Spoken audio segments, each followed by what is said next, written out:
Okay. So, good afternoon, everybody. So, as promised, today we are officially done with Chapter 3.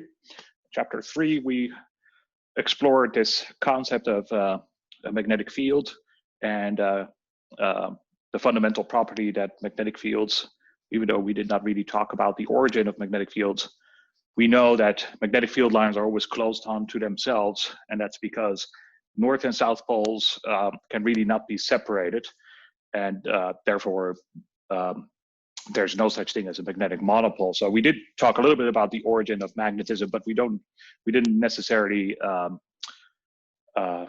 get to the root of it. And then at the very end, when because we were talking about moving charges through magnetic fields using the Lorentz force, and at the end we found that a wire that is carrying a circulating current tends to align such that the normal points in the direction of the magnetic field.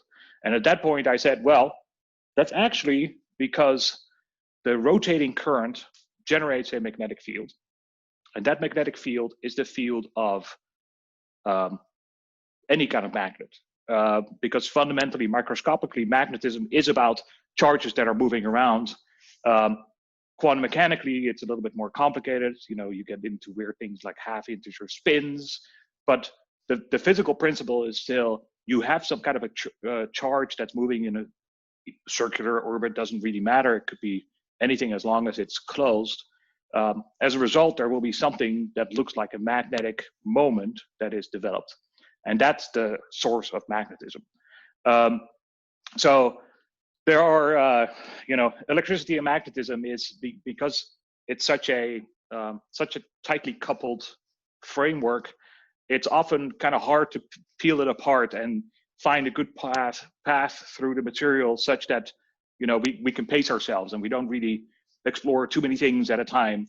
And therefore, you'll find most texts start with Coulomb's force law, like we did, and then slowly build upon that, and then Maxwell, and then circuits, Maxwell 1, circuits, Kirchhoff's laws.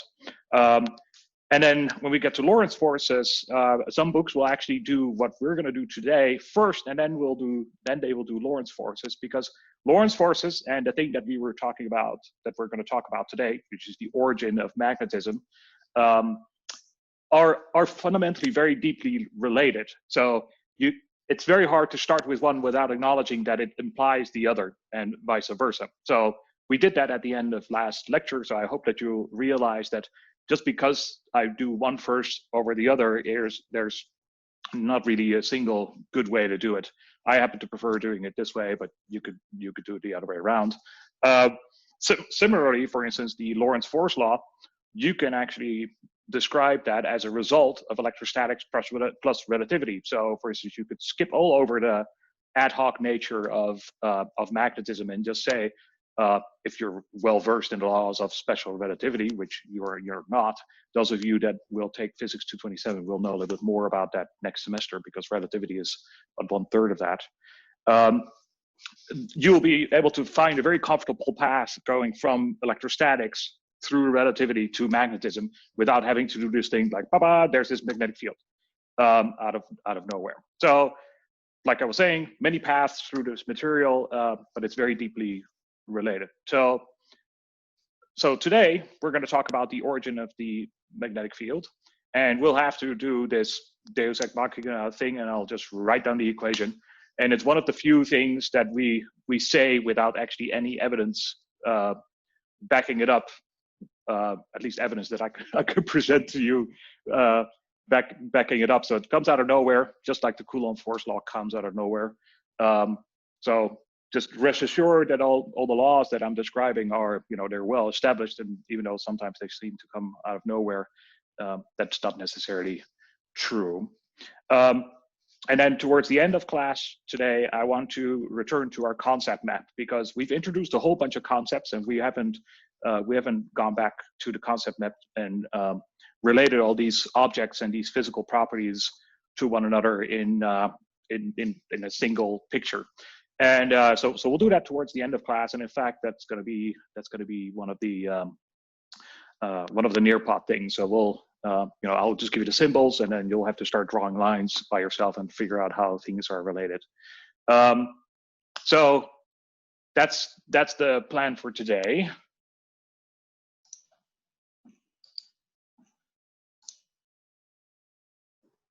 All right. So the origin of magnetism from another point of view.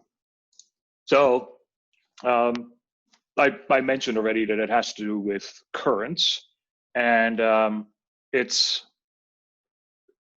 most easily explained by just drawing some kind of an arbitrary path that a current carrying wire could take. So that's current, that's current, that's current, and this is doing a path. At some point, this current needs to close, except we're not talking about closed elements. We're only talking about the contribution of this current to a magnetic field. Now, the magnetic field that gets generated all around here. There's field lines here, there's field lines here, there's field lines here, there's field lines there. You might be able to intuit that, the further away you go from the wire, the smaller the field would be. So there has to be some kind of a distance dependence, and it must be in some way related to the fact that the current's flowing in one way and not in the other, because magnetism is weird about directions, right? So in the Lorentz force law, for instance, if you reverse the current, force goes in the opposite direction. So there has to be something that's relating all these things, and the way we do that is we say, well, let's pick a particular section here, so some infinitesimal section, and I'm going to call this dl vector. This is the same dl vector that we were using when we were calculating torque. So it's just something that is tangential to this wire. It's got a direction, and this vector has that direction because the current is flowing in that direction. So the vector nature of that dl vector is derived from the current, even though the L is just a geometric thing, it's something in meters. The direction is given by the direction of the current, and so we'll always have, in the law that we're going to write down, we're going to have something that combines both I and dl, just like what we did when we were doing Lorentz forces. So we'll say, okay, I would like to know now, at this point, what is the magnetic field? And the law that I'm going to use uses a relative vector that points from here to that point of interest. So this is the vector r. It is pointing from dl to b, and there it contributes to the field, an infinitesimal contribution to the field, because this wire section here is infinitesimal. The contribution to the field here is infinitesimal. So therefore, we're not doing a b, but we're doing a dB. And in this case, the field is mu naught I dl. And remember, I said that we were going to get those together. Now our unit vector r hat, and that's this r, and we're going to divide that by 4 pi r squared. Okay, some new things introduced here. First of all, this we'll need a cross product to evaluate it, and again, this vector together with this current is I dl. That's describing what's happening here. And this dB is the contribution to the magnetic field at that location due to this dl, which means if you want to know the final magnetic field, you'll have to do some kind of an integral. The mu naught is the magnetic permeability. So mu naught is the magnetic permeability. And its value is 4 pi times 10 to the minus 7, and that's Henry per meter. We haven't seen Henry yet, so Henry. When we do inductors, we'll encounter this more. So suspend your questions about Henry until the moment when we start talking about inductors and magnetic induction. This looks very surprising, right? Because it's 4 pi times 10 to the minus 7, and it's a funny physical constant because it's 4 pi rounded off to pi, or if there was such a thing, it's actually exactly 4 pi, and it has this weird this weird form because of the way that the mu naught and the epsilon naught and all the other physical units are related to one another through force laws. And hopefully by the end of this class, I'll be able to show you why it makes sense to have some kind of a 4 pi in here because of the way that currents were defined. Okay, so that's the bit about mu naught. Okay, so this law is called Biot-Savart. Biot-Savart.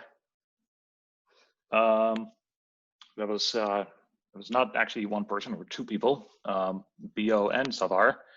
And actually, Ampere, you know, the guy from Ampere, from current, he was actually also involved, but I guess people thought his contribution was already recognized in enough namings, so they decided to call this the law of Biot-Savart. So Biot-Savart is describing this process where you have some kind of a current that is contributing some infinitesimal contribution to a magnetic field that is by this. Okay, now the direction of the magnetic field. So the direction of the magnetic field, we have to use the cross product. So IDL is on the left side of the cross product and R is on the right side of the cross product. So we do the same thing. We start with if we use the right hand rule, we start fingers like this and curve our hand into the direction of R. So that's like this. So that means that dB should be pointing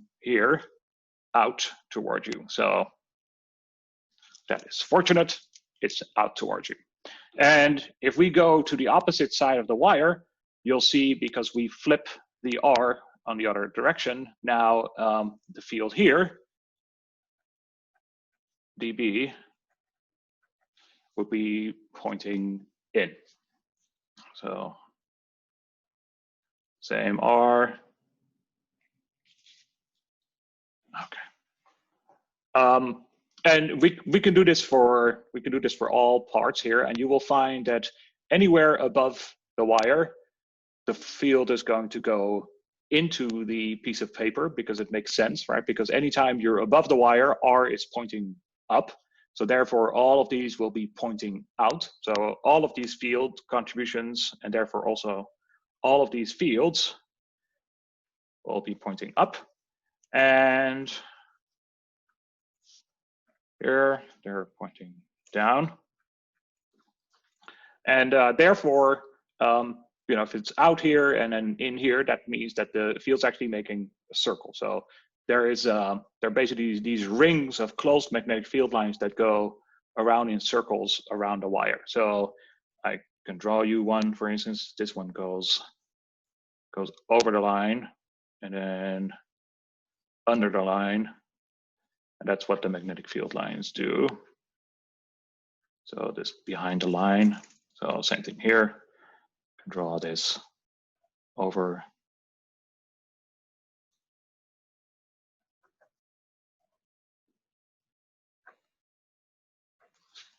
Okay.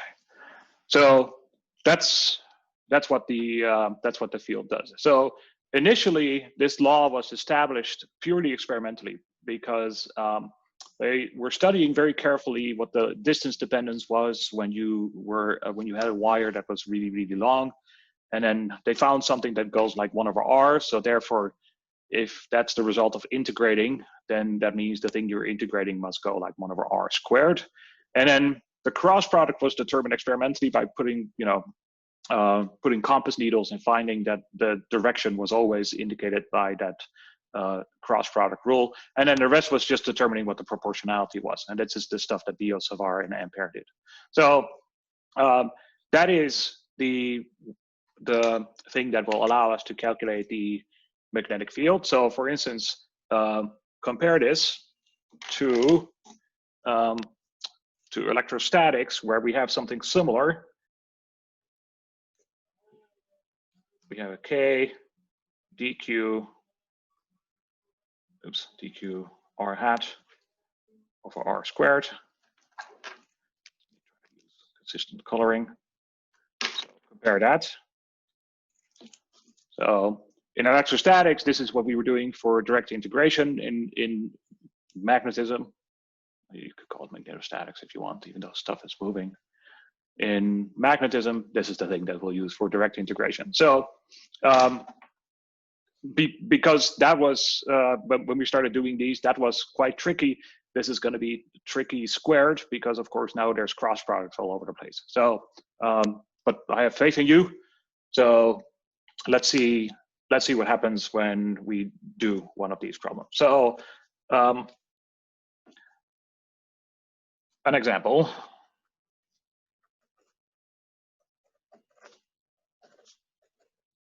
Biot-Savart.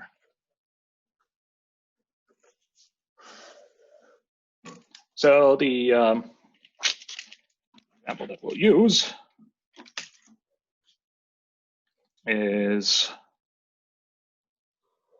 infinite wire. This is the current, so it's an infinite wire.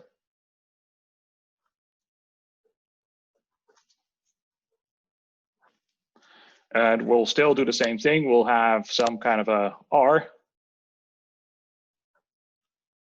vector, and we'll have a dB. And this dB in this case, because it's the same direction as the one we were doing before, is going to be pointing out. And the question is, calculate B. Okay. Well, let's do that here, because otherwise we're going to run out of space. So the first way is we start here as usual. We're going to integrate all these infinitesimal contributions dB to get to the field, and we'll do that by integrating over the length of the wire.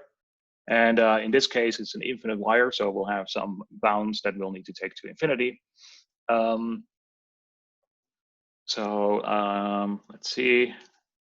So that's the integral of mu naught I dl vector crossed with r hat over 4 pi r squared. And we're integrating this over dl. Now the dl is in this cross product, so that makes life a little bit tricky, but it's doable. So let's put a coordinate system on.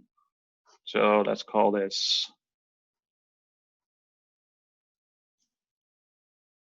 x. Let's call this y. Let's call this z. In using this coordinate system, the current is running in the x direction.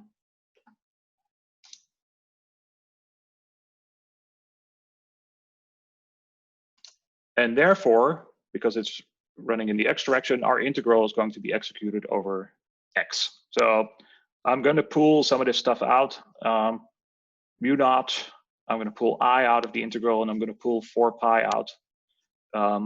So even though the current is the thing that causes magnetism, you see that current actually in this case, it's always going to be the same. And the only thing we need to integrate is this thing. So the dl vector crossed with r hat. Now, I'm going to do the thing that I always do when I do problems like this. And then I'm going to, instead of using r hat over r squared, I'm going to use r vector over r vector over r cubed. Okay, and then dl vector, I already said that that was going to be x hat. So mu naught I 4 pi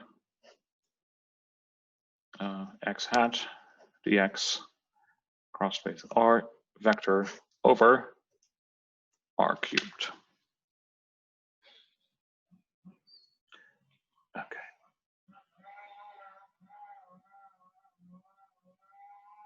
Okay, so all we need to do now is work out what this r vector is. Well, this r vector has an x component and a z component. So we'll do this on the side here. R vector is x hat something plus z hat something. In this case, I'm going to use this angle theta. And in this case, the x component is, there's a sine here, sine theta. And the z component is cosine theta. All right. And that's, if you want, you can find it like this. It's a right angle triangle.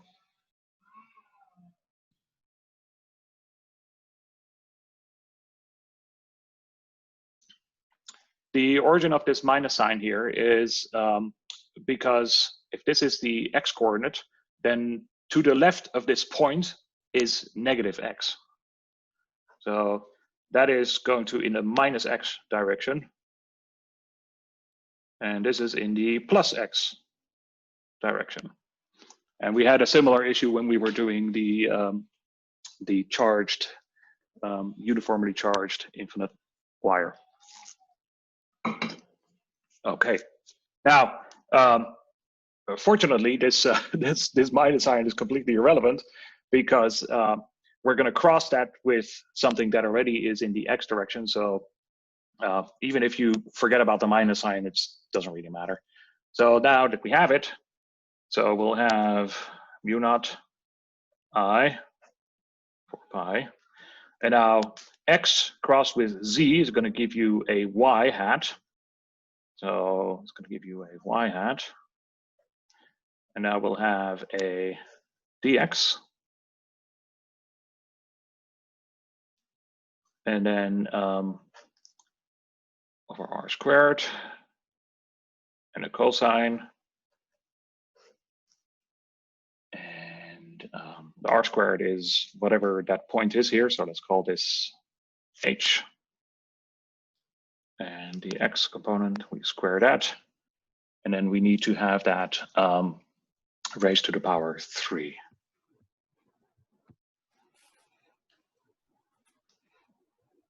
And then there's an extra h here, I'm sorry.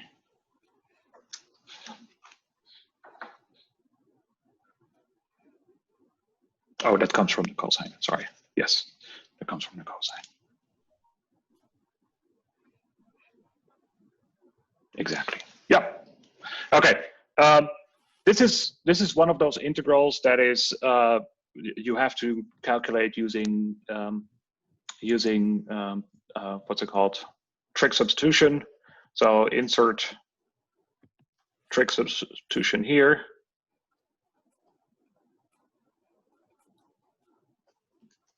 And you will find that the field is there's a 2 pi here. It's 2 pi h, and then there's a mu naught I, and then there's a minus because it's in the y direction. So that's the field that you get.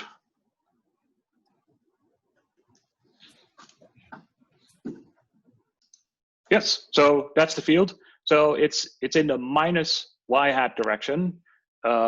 So it's pointing out of the paper, which in this coordinate system is indeed in the opposite direction of the y axis. So it's pointing in that direction.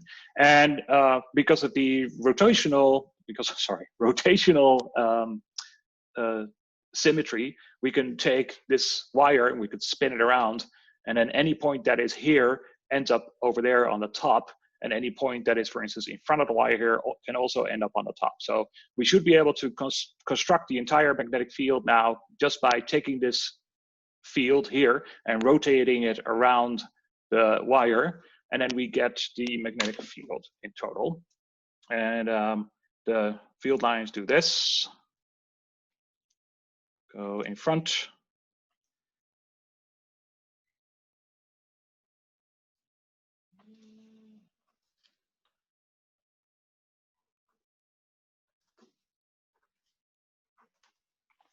And field here is mu naught I, mu naught I over 2 pi r, where r is just whatever distance we end up with, because now we can use r because it's the radial distance from the wire instead of this particular point on the z-axis that we need to consider. And then the vector nature is a little bit funny, so I'm gonna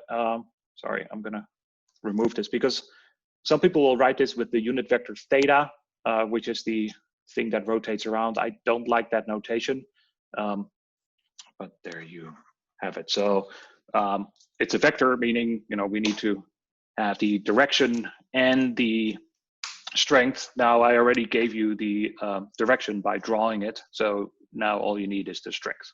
So a couple of things. The field goes like 1 over r. That's the comment I was making earlier, that experimentally this was observed, and then they figured that if that's the result of doing an integral, that means that the thing you're integrating must start with a 1 over r squared. And then they also found that the field's proportional to current, and then the rest was working out what that prefactor was. This also tells you very quickly that the magnetic field will reverse if you reverse the current, right? Because if you have the current, instead of flowing in this direction, you have it flowing in the opposite direction, the sign of I changes, so therefore the sign of B changes. So for a wire with the current in the other direction, the field is not going like this, but it's going like this. And you can also see that by thinking about this wire and then just kind of flipping it around. And when you flip it around, or when you move it, the field moves with it in this imaginary experiment. And now, because we've turned it around, the field lines must have also turned around. So you get fields that go from clockwise to counterclockwise. Shorthand right-hand rule for this is and it follows from Biot-Savart. So shorthand right-hand rule. Thumb on the wire, fingers give B, direction. So I'm gonna put my thumb on the wire. I'm gonna have to flip it like this. So put my thumb on the wire, my fingers give the field.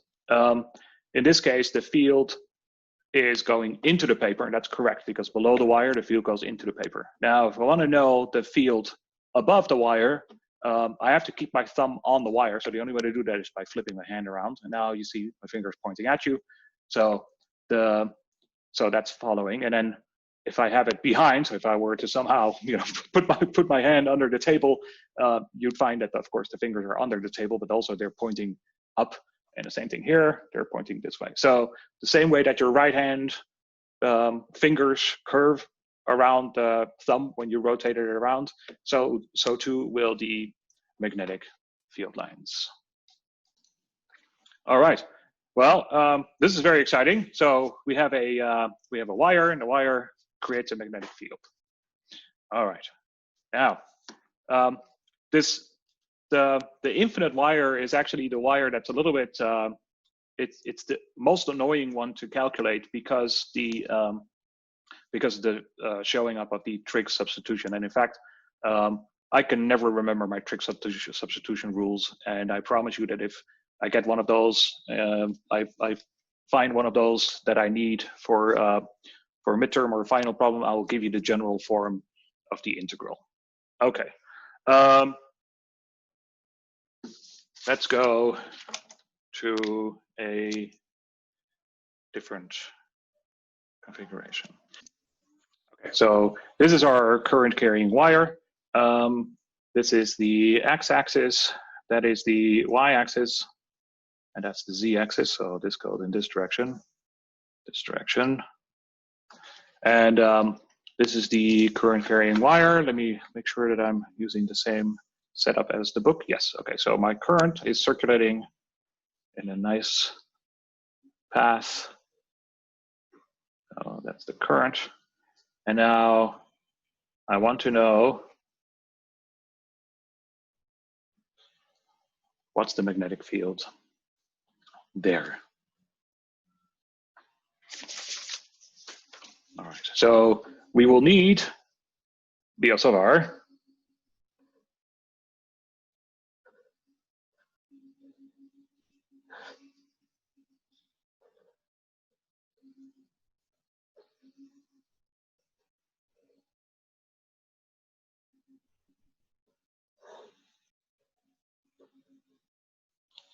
Over 4 pi r squared. All right, so I'm going to let you work on this setup for a little bit. All right, so this is the way it's set up. Obviously, because we have a circle, we're going to integrate over the circle by letting this variable theta go from 0 to 2 pi. I have picked the radius of the wire r. Oh, I'm sorry, excuse me. This is times r.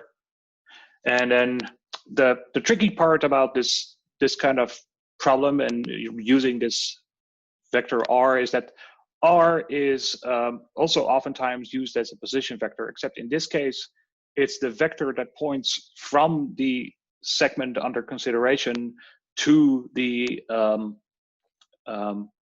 point of interest. So in this case, our vector doesn't really look like the position vector, because this point on the z-axis, the position vector would just be this last part.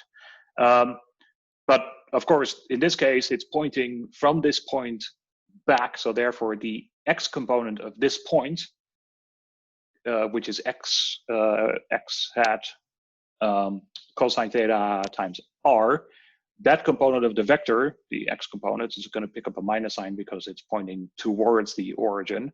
Same thing for the y. Okay, now in Biot-Savart, the dl crossed with r,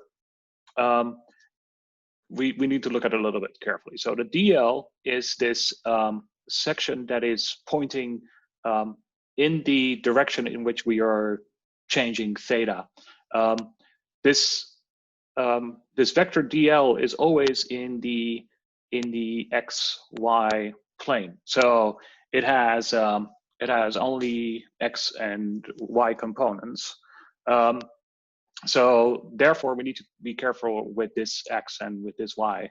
But there's something really funny that happens. So if you look at this this point here, the contribution to the field at this location due to a section here, dl vector, is going to be competing with the contribution exactly on the other side. So there's a dl vector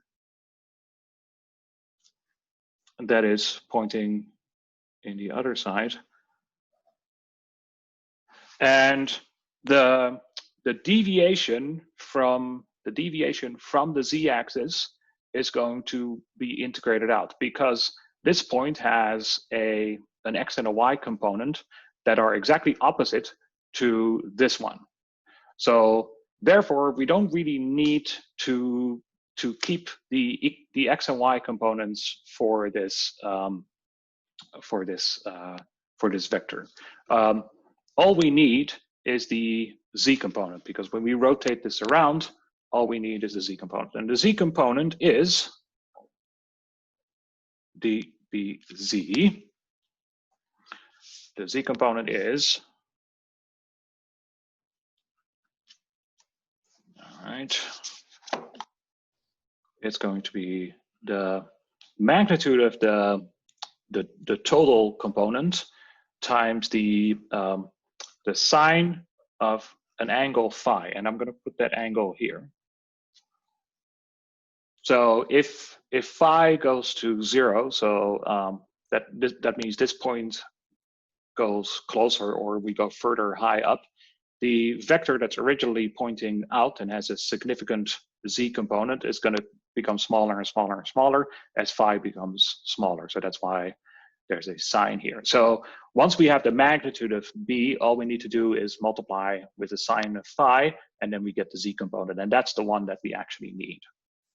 All right, so then the only thing we need is, we're not going to do this in vector form because we already know that all we need is the z component, and the z component is going to look exactly the same for all of these points on the wire. So this turns out to be actually a very straightforward problem, because all we need is the magnitude of this thing.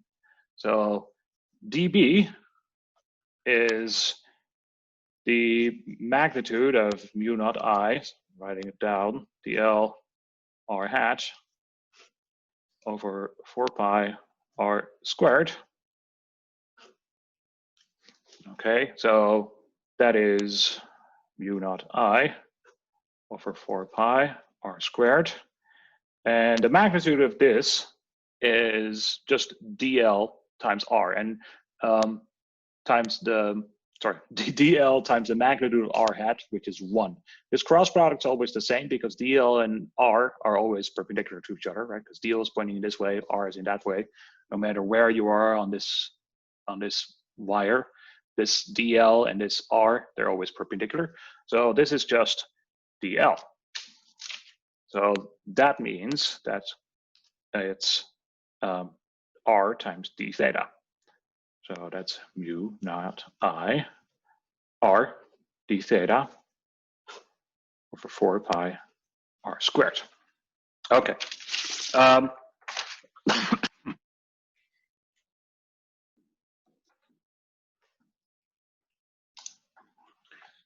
All right, so this is sine. All right, now that's dB, but we need the z component only, and then we integrate. So finally, we do the integral. B is the integral of dB, and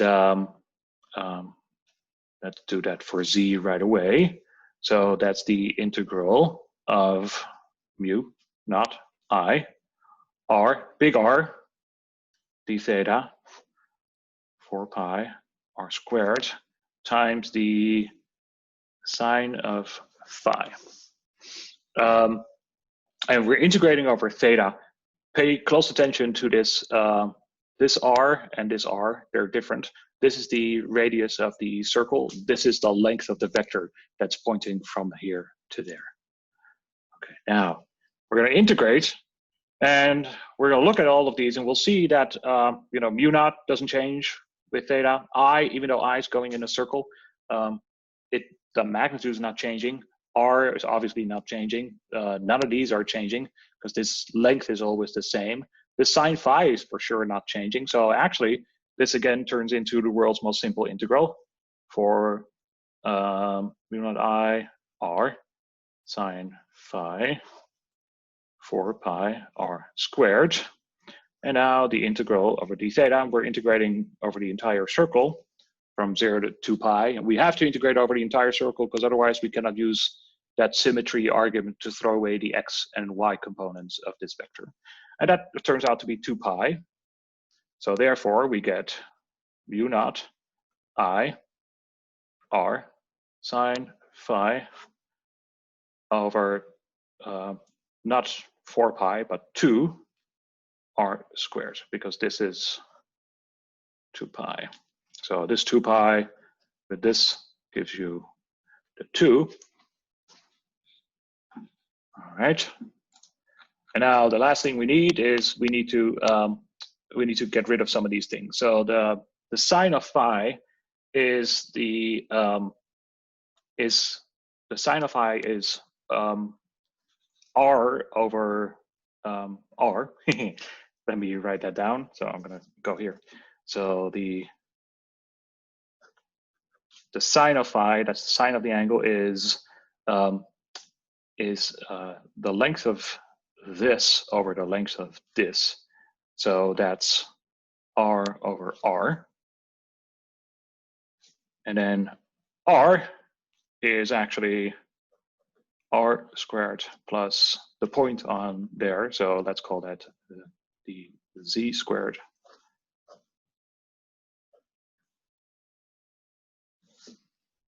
Okay, so using those things together, we get finally the field. So B of z is mu naught I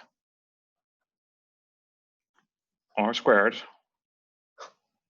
over 2 r squared plus z squared raised to the power 3/2. So using that. So that's the field.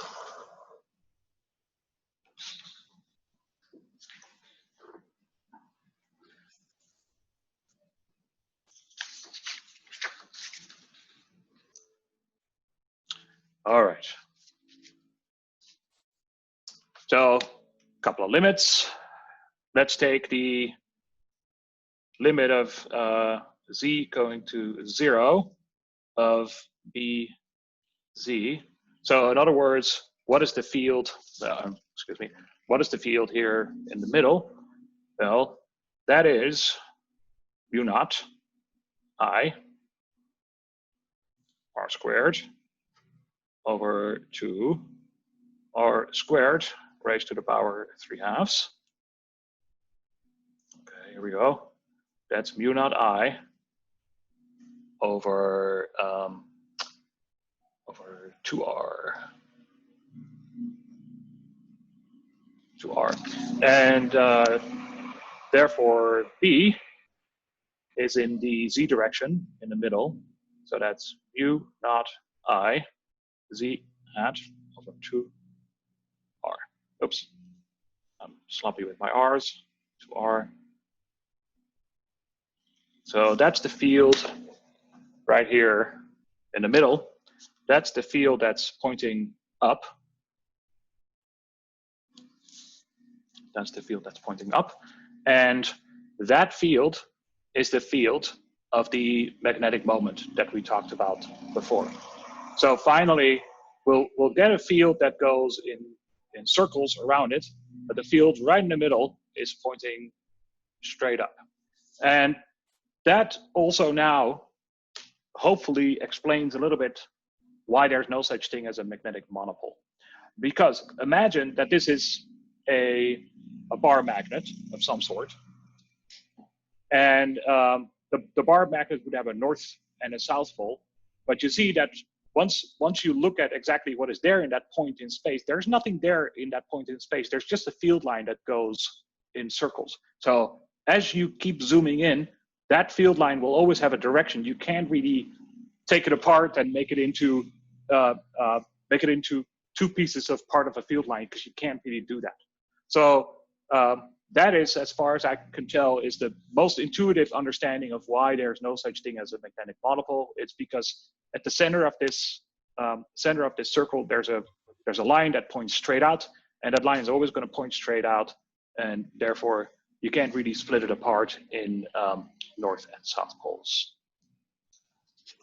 All right, so let's go to number 3. Okay, interacting wires. So let's imagine that we have 2 current carrying wires, one wire that has a current that goes in this direction, and we're going to call this current I1. And let's take another wire, and this is I2. And we can ask ourselves, what is F1 due to number 2? And we can ask ourselves, what is F2 due to 1? There you go.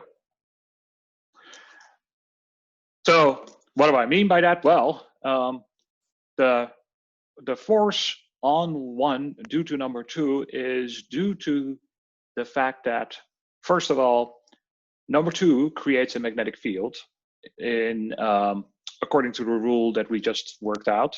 So it's going to be mu naught over 2r, mu naught I over 2r, and that field's going to rotate around like this.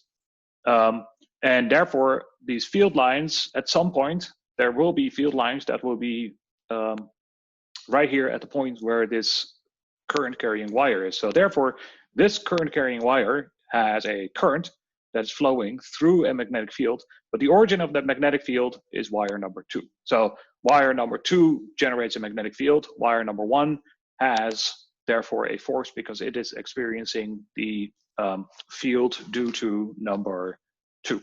So so it's going to be Coulomb's law. So I L crossed with B. All right. Now,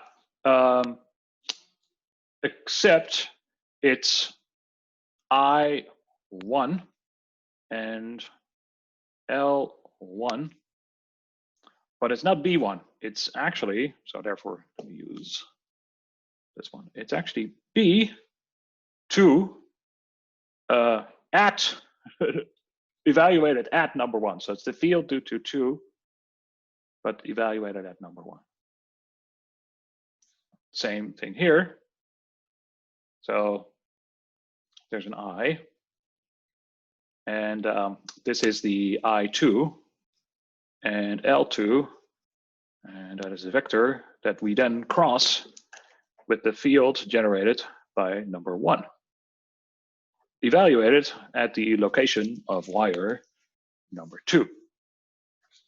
So for infinite wires, obviously these L's are going to be going to infinity. So therefore the forces will go to infinity. So we're not actually going to use infinitely long wires, but we're going to use wires that are so far apart, so long that on the scale of their separation, you can assume that it is that the wires are infinitely long. So mathematically, what does that mean? How do you write that? Well, let's call this distance D. We'll say D is much smaller than L1 and L2. So much further. All right. So the force on number 2. So the force on number 1. Let's do that one first. So force on 1 due to 2 is I1 L1 crossed with B2. All right, so I'm gonna, at some point this color coding is not gonna make sense anymore, but let's keep them like this. Let's put a coordinate system on for good measure. So X, Y, Z. X, Y, and Z. So in this case, the current is flowing in the X direction. So there's an I1, L1, X hat. I'm going to cross that with B2. Now B2 is the field due to wire number 2. And we know what that field looks like because we actually worked it out here, right? So it's the same current carrying wire. So you see current carrying wire, current magnetic field goes like this. So we know that the field comes out at this location and it goes in this location.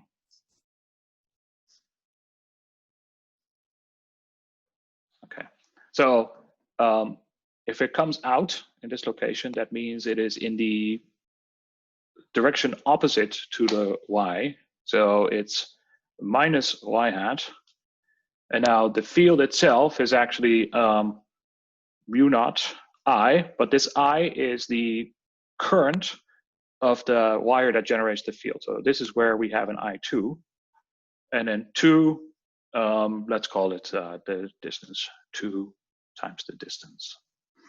All right, so x cross y is z, but in this case, the there's a minus y, so therefore we get a minus z. So we get a minus mu naught I1, I2, z hat over 2d.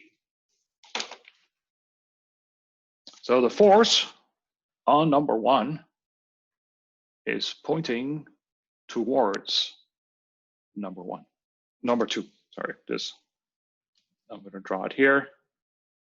So that's force on 1 due to 2. That's also the force on 1 due to 2. All right, now let's go to the other one. F2 due to 1 is I2, L2 vector crossed with the field due to number 1. All right, so that is I2L. L2, it's going in the same direction, so there's an x hat there. And we're crossing that with the field due to number 1. Okay, so we need to look at number 1. Well, number 1 generates the same field lines like this, except now the field at this location is in the opposite direction to the field at this location due to wire number 2, because wire number 2 is below number 1, whereas wire number 1 is above wire 2. I guess that makes a lot of sense. So the field due to number 1, I'm going to draw that as a red field. So again, the field goes like this. So in,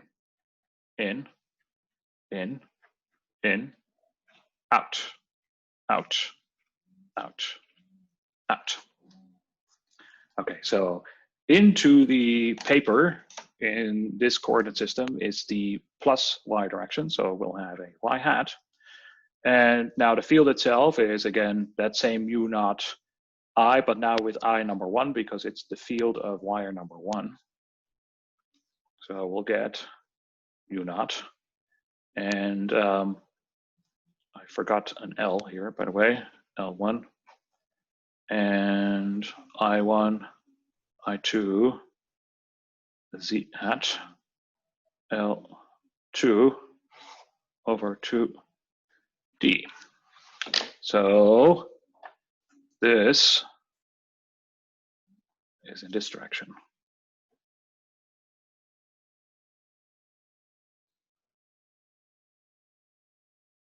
F2, 1. So, surprise, they're opposite. And usually in these kind of problems, we'll usually just say L1 is L2 is L, because otherwise it doesn't really make much sense. So then they're opposite and they're equal. So that is surprising because like currents, right? Currents that are flowing in the same direction attract. And that is opposite to opposite from what we were talking about when we were talking about electrostatics and also magnetism. Usually opposites attract and like repel. And this is one of those. And the other thing is that F12 is minus F21. So actually, these look like the two forces due to a central force, right? Central forces are forces that are pointing in directions that are joining the two elements, and they usually add up to 0. So another example of a central force is the Coulomb force, right? So charge 1 is exerting a Coulomb force on charge number 2 that's equal to but opposite to the force that 2 exerts on 1. Gravity, also central force. You're pulling as hard on the Earth as the Earth is pulling on you. Now, because I kept these 2 currents in scalar form, it's also immediately easy to see what happens when one of those reverses. So if I1 reverses, then the sign of this guy changes, but also the sign of this one changes. So then all of a sudden they repel. And if I change I number 2, they also repel. And yeah, so again, the reason that they're attractive is it just follows from the way that the cross products work. The force arrow on the green wire points towards the red wire, and the force arrow on the red wire points towards the green wire. So, and that is because the currents are going in the same direction. If one of them reverses, the sign reverses, and they become repulsive. Opposites repel. And so it's a central force, and we have this product of I1 times I2 that gives you the attractive repulsive point. So in electrostatics, it's the product of Q1, Q2, the sign of those that tells you whether it attracts or repels. And in gravity, it's M1 and M2, except there's no such thing as anti-gravity as far as we know. So it can only be attractive, but the product in this 2 shows up in just the same way. So looks very similar, electrostatics, magnetics, and gravity. Okay, now, I missed something.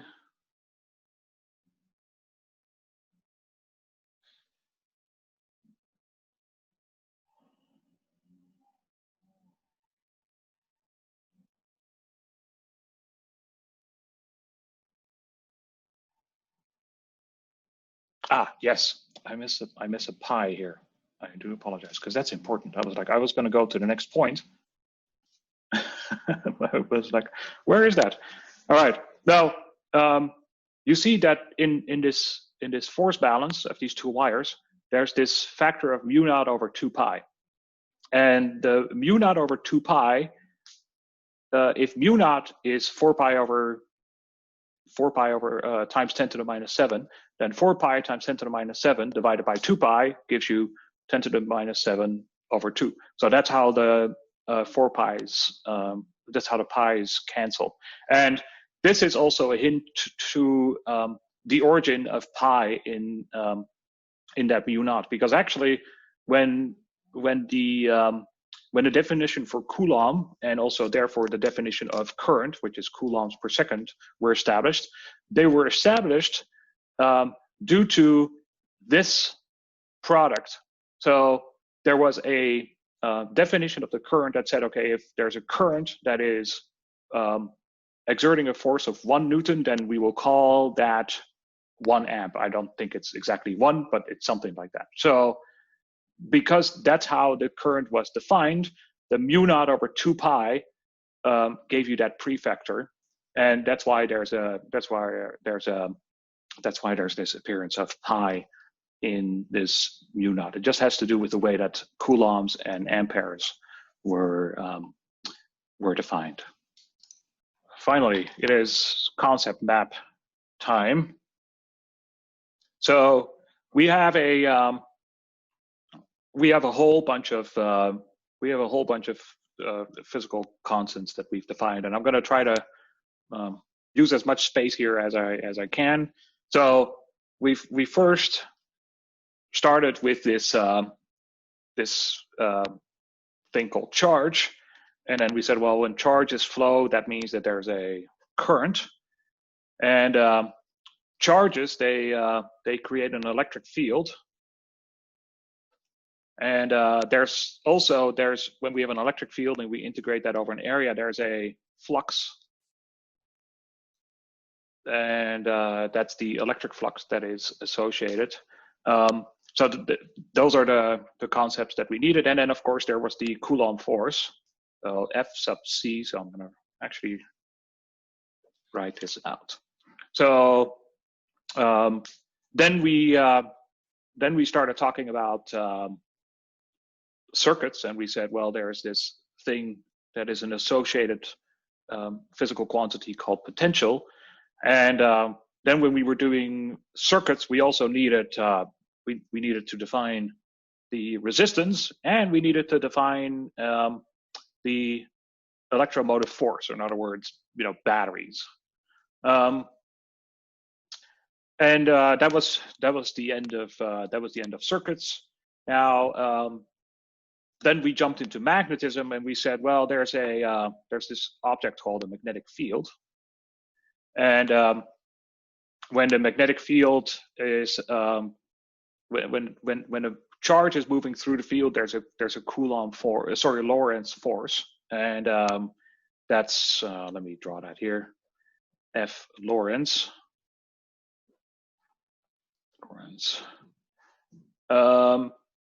There's a Lorentz force that is felt, and then there was also a flux for magnetic fields, and these are the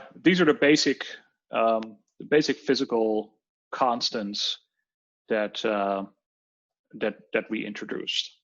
Okay, now I'm going to take a picture of this, and I want you to start connecting and annotating the relations, and maybe it's an arrow, maybe it's a circle, the relations between all these objects, and make sure that we know what they, make sure that I see that you know what the relation is. So these diagrams, whenever I make them, they always look different, and they always end up being quite messy, and it's usually not the final product that helps you organize these things in your head. It's usually the process of putting it together. So we started with this thing called charge, and when it flows, it's a current, right? So there's a back and forth. There's a I is dq dt, and reverse is the integral. Then in vacuum, this charge generates an electric field. So there's a dE is kq r at r squared, okay, over r squared. And then with an electric field, there's an associated quantity. That's the integral of EdA. I'm going to drop all the vector signs, okay, because otherwise it gets a little messy. And then we said that there's this one very specific case where if you have a flux that goes through a Gaussian surface, that the flux is equal to Q over epsilon naught, and that's Maxwell 1 or Gauss's law. So put these together. Okay, so that's Maxwell 1, phi E is Q epsilon naught. Okay, so that allows you to go from Q to E through the flux without having to do direct integration. All right, so that was our first one, and then we said, well, there's a associated quantity that is, delta V is minus EDL. And you can go back and forth. You can take the integral. You can also take the partial derivative if you're going in the opposite direction. And then there was a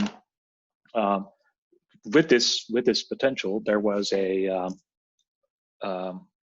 for closed paths, there was law that was Maxwell 2.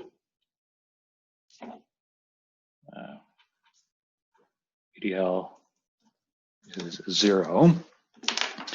And then we started doing circuits, and then we needed a couple of things extra. We needed a V is IR, except it's it's a little problematic to use the same V because it's not really the same V, but it's still useful to kind of keep them together this way. So to know that, you know, something in volts could look like volts. Okay, so this relation, tying this current and voltage together, the ratio defines this object called a resistance. So then we'll write that here. So that's R is V over I.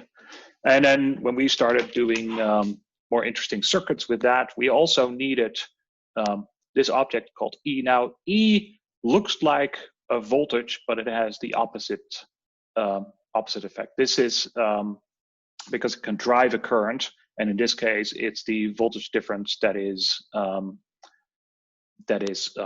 dropped due to a resistor. So I'm going to pull these together, and I'm going to say this together is Kirchhoff's voltage law that says that voltages in a closed path are adding up to 0. And then in order to do more advanced circuits, we also needed to use a current law. And for that, we really only needed one effect. And that was the fact that charge is a conserved quantity, or put it another way, I'll put that here because you can say it. Q is conserved, or I in is I out. It relates to both. Okay, so that was the electric sector of Maxwell's equations. Oh, I'm sorry. And of course, once you have the, can't believe I forgot this. Another force, and then that is F is QE.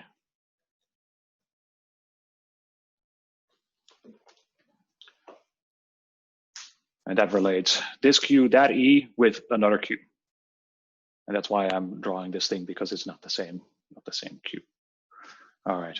Now, Lorentz forces. Lorentz forces were the result of either a magnetic field acting on a current carrying wire or a moving charge.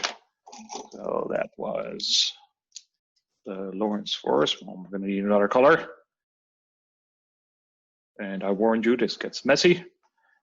Okay, so the Lorentz force here, it says IL cross B or QV cross B. Then with the magnetic field, there's an associated quantity that is phi B is BdA, as always. And then there's a special case, which is Maxwell 3.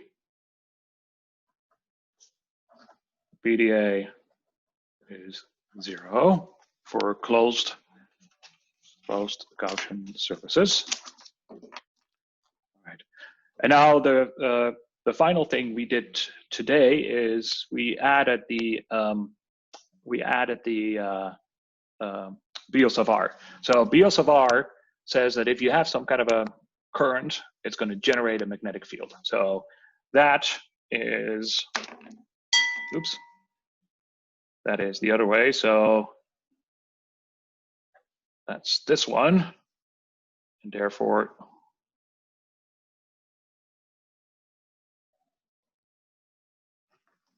Biot-Savart says dB is mu naught IDL cross R 4 pi R squared. All right. And that's the, I would say, the sum total. I mean, there's derived stuff here. There are ancillary laws. For instance, I didn't really specify what K was. And of course, did not specify what mu naught was. Obviously, they're important because they're the thing that does the unit conversions as well as the gives it the physical magnitude. And mu naught and epsilon naught are actually related to each other through a very, very cool law, and we will get to that in a little bit.